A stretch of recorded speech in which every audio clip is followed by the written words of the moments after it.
Ito na guys, yung in-order natin sa online. So, i-unbox na natin siya. First time namin mag-order ng ganito online. Butterfly koi siya, platinum. Galing siya ng Florida. So, in-order namin to 2 days ago. So, kakadating niya lang. So, lagay na live fish. Tapos, yung details dyan sa ibabaw. This is from Queen's Pins. Yan. So, unbox na natin. First time namin to. Sana maganda. Kasi pag okay siya, may kukunin pa ulit kami na isa. Yan. So, pag open nyo, so ganito yung makikita. So, pag open ng box, ayan yung makikita. Meron siyang ganyan, 100% live arrival guarantee from Queen's Pins. Then, meron din sila nito, 3-step new fish acclimation guide. Tapos, ito yung order details. Yan siya. Tapos, so, kapag nag-order ng live fish online, secured naman siya kasi meron siyang ganito, styro sa paligid. Tapos, ayan siya.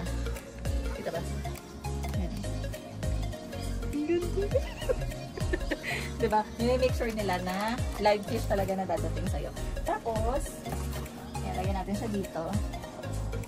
Lagyan natin na siya dito. Ayan. Lagay na namin siya dito sa aquarium. Ayan, meron kaming 7 butterfly koi. Bumili kami ng isa pa na platinum white siya. So, ang pangalan niya is Onion. Stay muna natin siya dito for 30 minutes. Then, after nyan, papakawalan na natin siya. Ginagawa yan kasi para pinapakiramdaman muna niya yung tubig. Okay guys, so it's been 20 to 30 minutes already. So, i-open na natin yung nabili namin na butterfly koi. So, kapag ganyan, kukuha kayo ng bucket. Yan siya.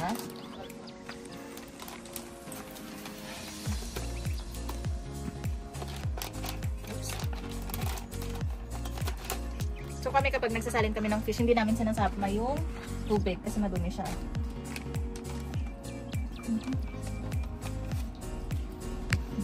Yan! Ang parang yan? Anyan, diba? Ang ganda ng fin niya. Tapos ang haba ng tail niya. So meron na kami. Currently we have 8 butterfly koi. See, cute naman sa baby. Ang white niya.